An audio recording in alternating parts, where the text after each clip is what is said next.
Hey everybody, I'm TecToss and welcome to the start of a new series of Let's Play Endless Legend Guardians. Yeah, we're gonna play as promised, and as you can already see, the Roving Clans. That's the way I think you pronounce them. Probably gonna F it up 5 minutes into this Let's Play, but I'll give it my best to keep pronouncing Roving Clans correctly. Now, I do give them the color pink when I have the AI play them, so I guess it's only fair that I take it as well. But let's first take a little quick inventory of what the Roving Clans are and how we're, at least from their abilities, supposed to play them. Now, they do have a settler like everybody else. They do have the dervish, which is a rather weakish cavalry unit. They do have charge 2, mind you. So if you attack from afar, you get I think a pretty nice attack bonus. Used to be damage, now I think it's attack. But overall their stats are not very good. The only thing they really got going for them is speed. They really have a lot of movement points, both in fight and off on the map. Now the Kasai have even more speed. Okay-ish stats, a little bit on the weak side as well, but they're a ranged unit with 7 speed. So in theory, if the battlefield has enough room, you should be able to kite enemies pretty well, and I think we're gonna try and rely on that. And then we have the Yermak, which is just an average infantry unit. It does look hella strong, and it's a cool design for a unit, but really nothing special about it. It has a high attack, somewhat high damage and life, and no real special abilities, even though it is fast, so it doesn't have speed 5.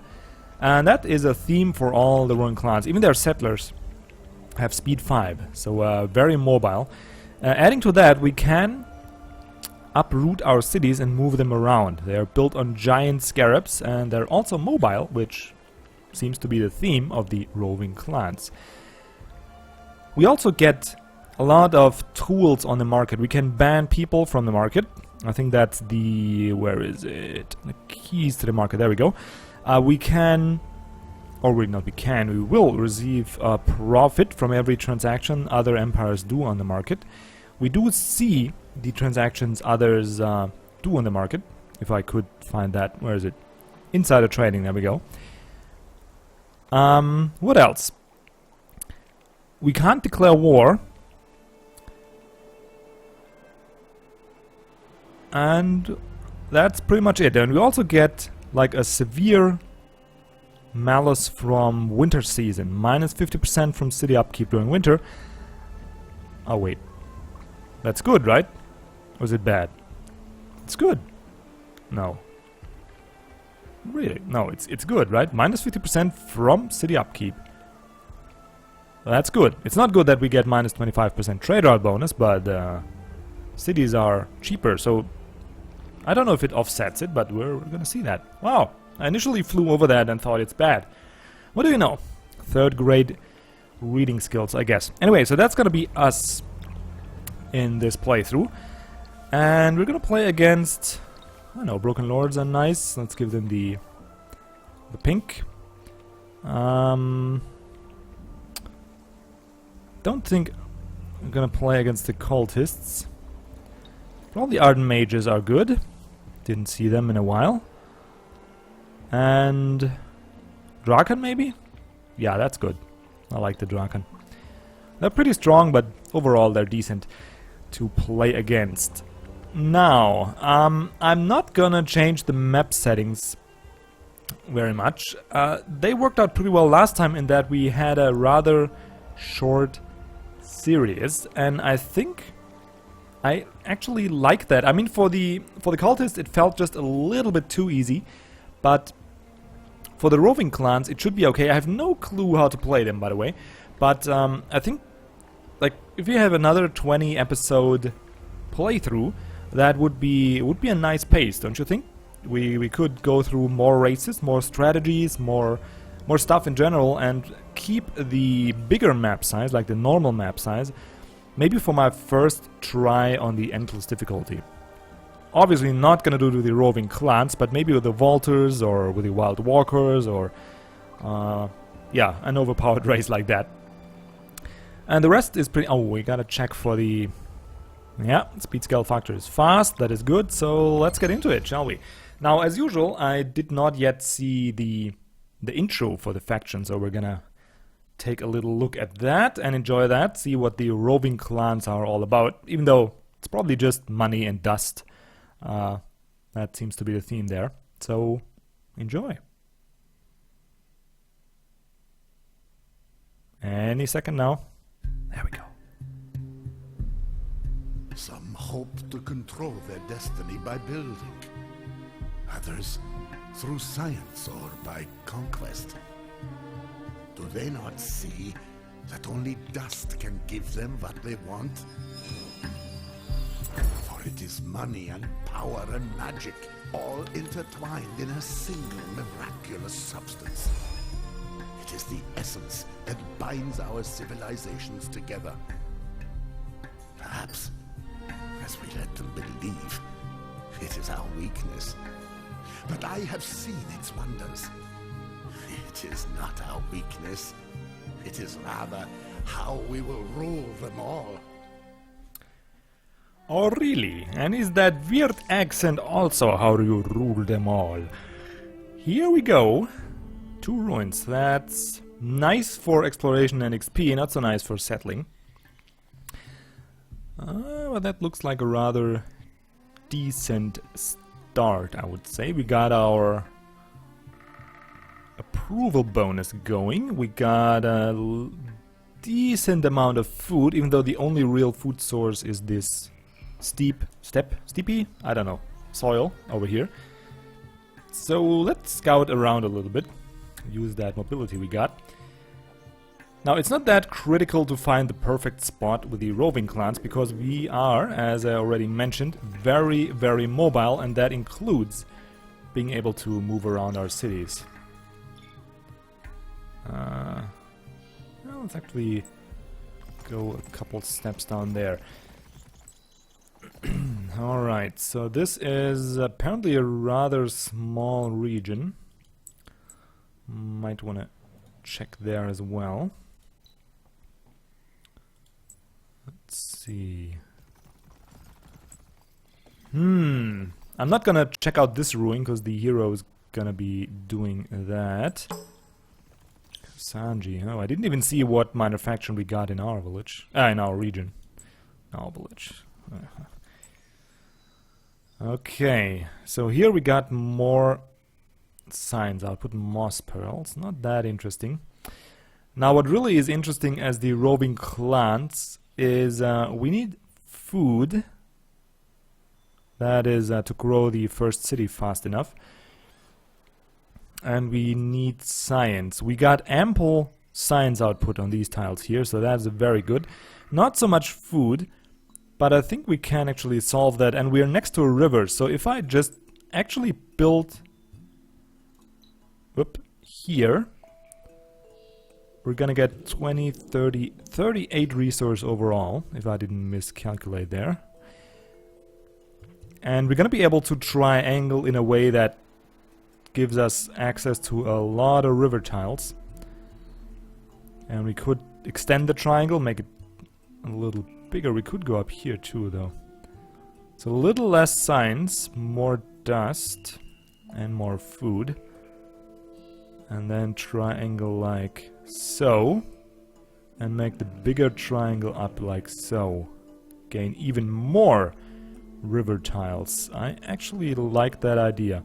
That's gonna give us 20, 38 as well. More food, a little less science.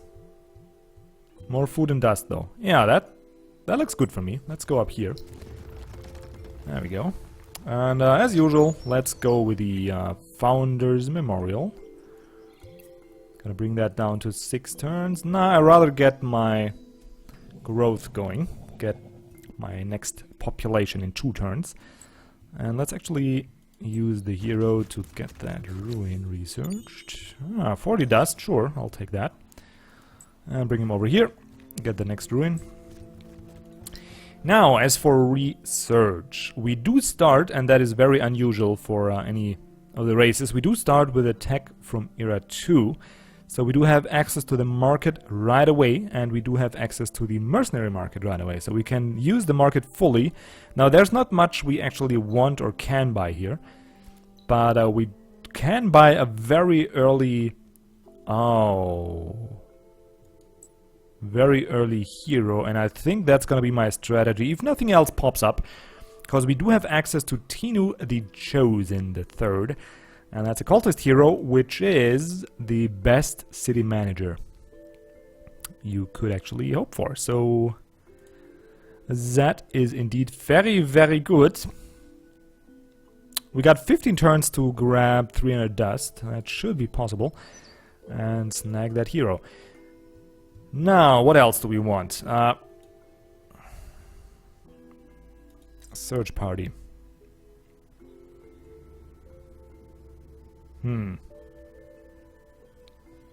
I don't know if that thing is even worth it. I think it's 10% reduction. Yeah, I don't think it's actually worth to go for that. I'm not sure. Like, we could scout the entire map very fast because we got these 6 movement point units. But then again, it's only 10%, and it's gonna, even though we're pretty fast with 3 turns, it's still 3 turns. It's still gonna take some time to get that. And what I actually want first, usually, is the mill foundry and the seed storage. Now we're good for tech. We're producing techs in 3 turns. That's actually fast enough for me. So we'll go for those 2 and then see if we maybe want to check out the language square and grab as many quests as humanly possible to get the good ones and get ahead that way. That's gonna give our hero a decent amount of XP, and it's also gonna probably give us some pacified villages. Actually, this region could extend over here. We did set the landscape to chaotic, or this land shape, or whatever you call that. So yeah, could extend quite a ways down in that direction. Anyway, so that is the first turn, I guess. We're starting working on the Founder's Memorial, which is also fondly called Mounder's Femorial, because people tend to mix up these letters. I don't know why. Or is it just me? I don't know. Yeah, looks like we're done. I don't know what that weird sound was that I just made. Make sure all the Ursus villages are pacified in the region where the indicated ruins lie. Alright, so there's a lot of text. You could read that if you so desire. Just pause the video there and read to your heart's content.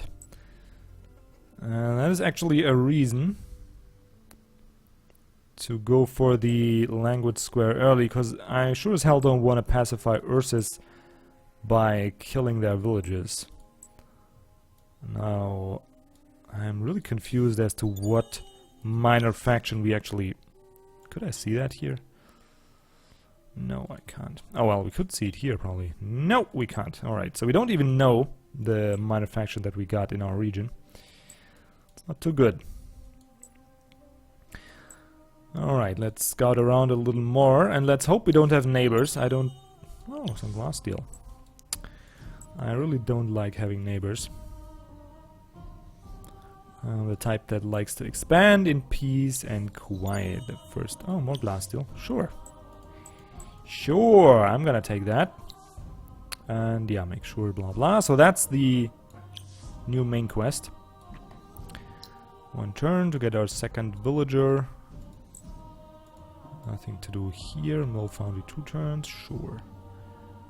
Could we actually... no, I want my... Well, let's see. If I move him out here now... Yep, we can shave off a couple turns on the Founder's Memorial, which is pretty helpful because it does increase our overall output by quite a bit. There we go. And now we're down to 3 turns on that. Or 5. Oh, I think I'm gonna take the 3. I think I'm gonna do that. And also think... Oh, the Guaran. Well, they're not that great, because they just add life per pacified village. 5% of that. Which is nothing... Like, it's not bad, but it's not that useful either. Being durable is not really the big strength of our military, so... And there we are, the first neighbors. I think that's the Ardent Mages. Now we leveled up, but I'm not gonna actually do the level up. Ah, Dorgeshi is our minor faction. Alright, so now we can actually see them.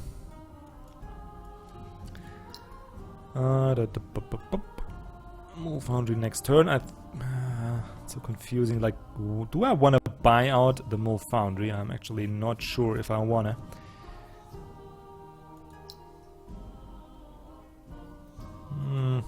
Not sure about that. Do want to grow faster though.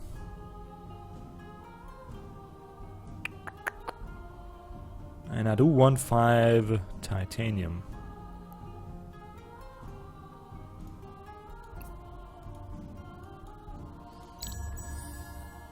I do want that Founder's Memorial though. There we go, Mill Foundry. How long for you? 6 turns. Hopefully get you here.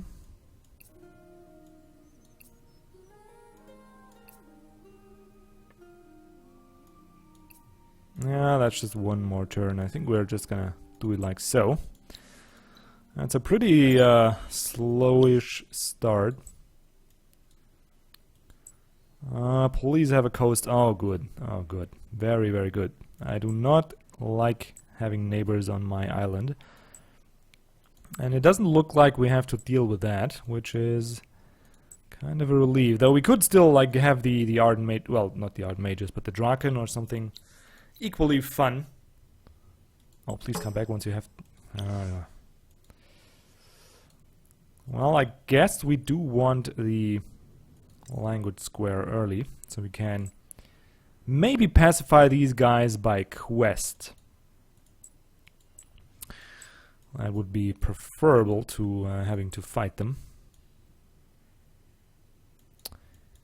Right, I did remove... Yeah, I think we're around... I'm not actually sure what to go for with the Roving Clans, but I think I'm gonna try and get... Like, my first military is probably gonna be ranged. So we should squeeze in the Kasai in here. And try and... Hopefully we don't have any quests that require our hero to lead the city. Because these guys, I don't think are very good at managing cities. They do get a couple bonuses, but +2 on exploited terrain with anomalies is really not that helpful, because you usually won't have enough anomalies to make it count. At least not enough exploited ones. Trade route bonus could be nice. That could actually be nice in cities that do have a lot of trade, but then again, that's for later in the game. Like early on, there's not really much that does for you. The unit cost reduction, sure, that's okay. I'll take that any day, and of course the inspirational leader, but every hero has that. Doesn't have to be a Roving Clans hero, and their special skills, not really all that special. The dust efficiency is really nice. I wouldn't mind that. But then again, their ranged skills are okay. You're gonna get extra movement points. We're gonna get an attack bonus, and most importantly, an additional range bonus, which could make all the difference when you're... Oh yeah, which could make all the difference when you're trying to kite, because then you could stay just one tile further away from your enemies, which... Did I say it could make all the difference? Yeah, I think I said that 3 times, so... Third time's the charm, huh? Alright, that kind of sucks. Yeah, I don't want to spend any money on these. Usually I would just buy out the Mill Foundry, but I think we'll have actually... Let's see, if I sell 5 of that, it's not gonna make it. Oh, and these suckers are gonna get more expensive, so we can make 120 dust in these 10 turns that he's gonna be available, so we can probably barely get him. But then again, it's gonna be such a good thing to have him in the city. Such a good thing. Maybe there's even another hero gonna be added in there. So I do think I want to go for that. Now let's see. We got the boss, which are actually real nice. I hope. Just one village. All right, better than nothing. Well, this region though is pretty interesting. Like we got we got the food and we got the science and quite a lot of it. Crystal Forest, Northern Loam. They don't have any. Let's see. Yeah, they don't have anything for approval. But they do have a lot of anomalies here and a lot of signs. It looks like a pretty interesting region. And what's most interesting about it is that we got 3 gold booster resources there, so that is very nice. The Guaran have 2 villages so far.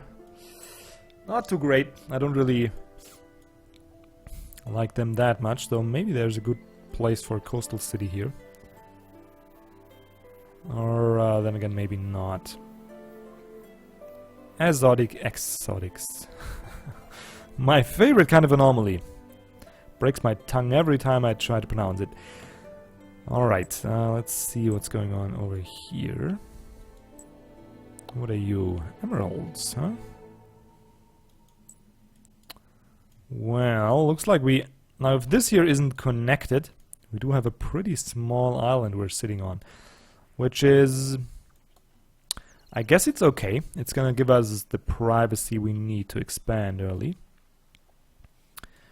This here is probably gonna be my production province. Look at that. Yep. It's like a perfect line that we can draw from this point down like so. Zigzag our way to the coast. And we got a good city location over here, and over here we're gonna find one, I'm pretty sure. Maybe here, somewhere in that mess. We'll see. Anyway, that shall do it for the first episode. I hope you enjoyed that. And if you did, remember, it's the first series of an episode. No, it's the other way around. It's the first episode of a series. So some extra love is always appreciated. But then again, I don't really have to ask for that, because you guys usually are amazing about clicking that like button to death and leaving me comments and suggestions and strategies and ways to go and how to continue the series on my first couple of episodes. So I'm fully counting on that again, and I'm not begging for it, I'm expecting it. That's the way to go, right? Expect from the universe and thou shall reapest the harvest. Yeah, I could have been a priest if I dedicated myself to it, don't you think? Yeah, I think so. In that spirit, you guys have a wonderful day. I'm gonna enjoy my... What am I gonna enjoy? I don't know. My day, I guess. And see you around for the next episode. Until then, goodbye.